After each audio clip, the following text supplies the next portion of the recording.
Hello and welcome to Medical Dialogues. I am Dr. Bhumika Makhuri. Let's look at today's top medical news.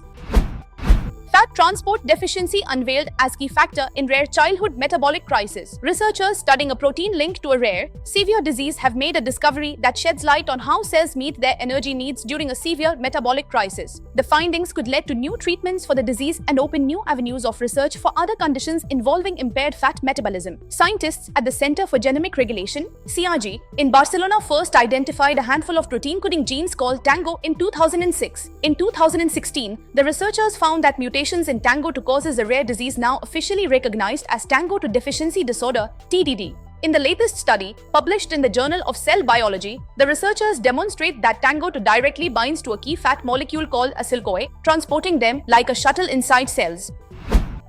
Virtual reality takes a sweet turn. New device lets you taste cake. Novel technology intends to redefine the virtual reality experience by expanding to incorporate a new sensory connection, taste. The interface, dubbed eTaste, uses a combination of sensors and wireless chemical dispensers to facilitate the remote perception of taste, or what scientists call gustation. These sensors are attuned to recognize molecules like glucose and glutamate, chemicals that represent the 5 basic tastes of sweet, sour, salty, bitter, and umami. Once captured via an electrical signal, that data is wirelessly passed to a remote device for replication. The study is published in the journal Science Advances. The chemical dimension in the current VR and AR realm is relatively underrepresented, especially when we talk about olfaction and gustation, said Jinghua Li, co-author of the study and an assistant professor of materials science and engineering at Ohio State. It's a gap that needs to be filled, and we've developed that with this next generation system.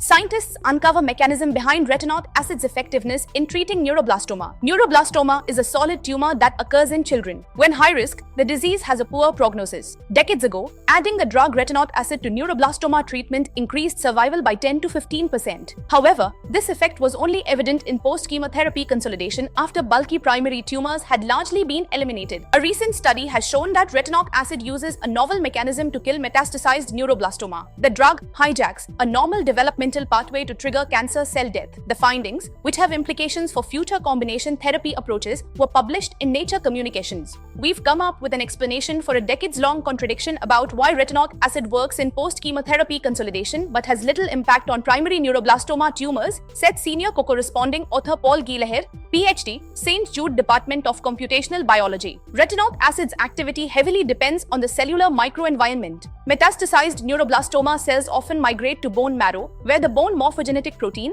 BMP, pathway signaling is highly active. The researchers showed that BMP signaling makes neuroblastoma cells much more vulnerable to retinoic acid. That's all for today. Stay tuned to Medical Dialogues for latest update. Never miss a medical update from Medical Dialogues. Like, subscribe, and press the bell icon.